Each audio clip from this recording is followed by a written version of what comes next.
इस वक्त मेरे साथ मौजूद हैं हरदीप सिंह बरार जी और ये हैं किया इंडिया के senior vice president and head of sales and marketing. काफ़ी खास वक्त पे सर आपसे मुलाकात हुई है, साइरोस को भी आप अनवील कर दिए।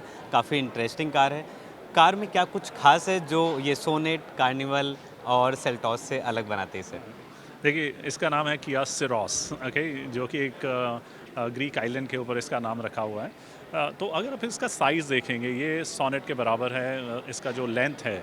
बट अगर आप इसकी विड्थ और हाइट देखेंगे, ये सेल्टॉस के बराबर है। इसका जो इंटीरियर स्पेस है, वो मिड एसयूवी की गाड़ियों से भी बेहतर है। इसमें जो फीचर्स आते हैं, जैसे कि 17 इंच अलॉय व्हील्स, वो ज़्यादा मिड एसयूवी के अंदर आता है। पैनोरामिक सनरूफ भी ज़्यादातर मिड एसयूवी के अंदर आती है। जो 30 इंच स्क्रीन है, वो भी ज़्यादातर मिड एसयूवी में आती है। जो इसका स्पेस है, लेग रूम, शोल्डर रूम और हेड रूम, ये भी मिड एसयूवी के बराबर है। और इसका बूट स्पेस भी मिड एसयूवी के बराबर है। तो एक्सेप्ट फॉर द लेंथ, बाकी सारा नेक्स्ट सेगमेंट का है। तो इसमें डिफरेंट कैसे सोनेट और सेल्टॉस से, ये डिज़ाइन बिल्कुल डिफरेंट है। सेल्टॉस और सोनेट थोड़े से स्लीक डिज़ाइन है, ये थोड़ा टफ डिज़ाइन है और ज़्यादा लीनियर डिज़ाइन है, जिसके कारण इसके अंदर स्पेस आ रहा है। अ, और सर, ये इस कार को जब आप अनवील कर रहे थे उस वक्त मैंने देखा था काफ़ी क्लीन और काफ़ी सिंपल रखा गया, क्योंकि किया जब एंटर की थी 2019 में तो एक कनेक्टेड कार फीचर के तौर पे काफ़ी कनेक्टेड टेल लाइट वगैरह और काफ़ी ऐसे फ्यूचरिस्टिक उसमें डिज़ाइन थी। इस बार आपने थोड़ा हट के किया, जैसे कार्निवल के टाइम में आपने हट के किया था 7 सीटर सेगमेंट में सबसे सस्ती कार। सेम उसी तरीके से जो इसका रियर लुक है वो बहुत ही क्लीन और बहुत ही नया है। तो इसको किस तरीके से आपने प्लेस किया और क्या आपने कस्टमर को माइंड में रखा?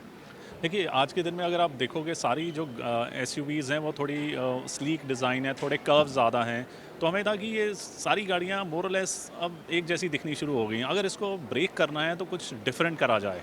तो ये जो हमारे डिज़ाइनर थे, उनका आइडिया आया कि हम कुछ ऐसा करते हैं। और हमारी जो नई डिज़ाइन फ़िलॉसफ़ी है, वो कुछ ऐसी ही है। जैसे अगर आपने हमारी नई कार्निवल देखी है या EV9 देखी है, जी। उसमें जो स्ट्रेट लाइंस हैं, काफ़ी हैं उसके अंदर। उसमें इसमें एक एडवांटेज क्या आ रहा है कि जो स्पेस है, बहुत निकल के आ रहा है इस डिज़ाइन लैंग्वेज में, जो कि एक बहुत बढ़िया बात है इस गाड़ी की। सर, गाड़ी तो आपने दिखा दी है और अब इसकी प्राइस कब आप बताएँगे? प्राइस के साथ इसकी डिलीवरी टाइम क्या होगा और बुकिंग जो किया लवर्स हैं वो कैसे करें? और मैंने हमेशा नोटिस किया जब भी किया की गाड़ियों की जब बुकिंग होती है तो जो पहले से प्री ओनर होते हैं किया के, तो वो किस तरीके से उनसे कूपन कोड वगैरह लेके वो फ़ायदा उठाएँ? देखिए, इसमें इसका हम जो बुकिंग है, वो स्टार्ट करेंगे 3 जनवरी से। मिड जनवरी तक गाड़ी हम दिखा सकते हैं, सेकेंड और थर्ड वीक ऑफ जनवरी में। फरवरी के बिगिनिंग में हम इसका प्राइस अनाउंस करके इसकी डिलीवरी स्टार्ट करेंगे। ओके। सो आरबीआई अगर अपना जो इंटरेस्ट रेट है अगर उसको काटता है तो जो किया इंडिया है इसका कितना भला होने वाला है और आप क्या इसको लेकर कुछ भी जो भी इनसाइट्स हैं आप बताइए? देखिए, बहुत अच्छा रहेगा अगर रेट कट आता है, तो बहुत बढ़िया है हमारे लिए या पूरी इंडस्ट्री के लिए बहुत अच्छा है। और जो इंडस्ट्री के लिए अच्छा है, वो हमारे लिए भी अच्छा है। तो वो इसको और बूस्ट करेगा, क्योंकि और कस्टमर्स आएंगे। तो जब मार्केट ग्रो करती है, तो किया की ग्रोथ के लिए भी बहुत बढ़िया है। फेस्टिव सीजन में सारे ओईएम्स और किया ने भी हैवी डिस्काउंट दिया, काफ़ी कस्टमर्स ने इसका फ़ायदा उठाया, बहुत ढेर सारे लोग जुड़े किया से। ये जो डिस्काउंट है ये मार्जिन में कितना इफ़ेक्ट किया?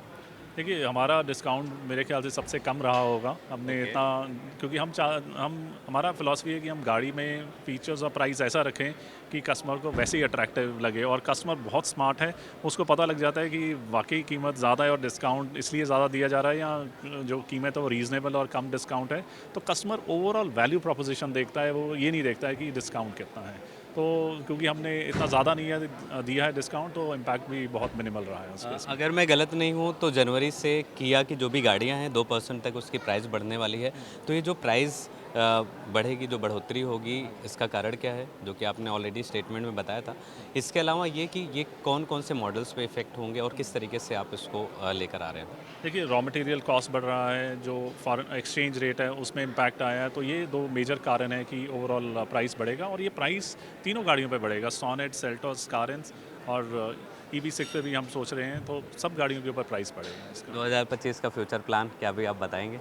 हाँ, देखो, सिरो अभी हमारा जो सेगमेंट शेयर है, जो मिड लो और मिड एसयूवी, लो एसयूवी और मिड एमपीवी जो हम बोलते हैं, जिसमें सोनेट, सेल्टोस और कारेंस है, उसमें अभी हमारा शेयर 15% का है। जी। हमारा प्लान, जैसे आपने देखा होगा, हम 20% टारगेट कर रहे हैं। तो 20% का मतलब हमें कम से कम 3 लाख गाड़ी बेचनी पड़ेगी अगले साल। तो फिलहाल यही प्लान लेके चल रहे हैं। इस साल हम क्लोज़ करेंगे तकरीबन 2.5 लाख पे, अगले साल 3 लाख का उम्मीद करते हैं।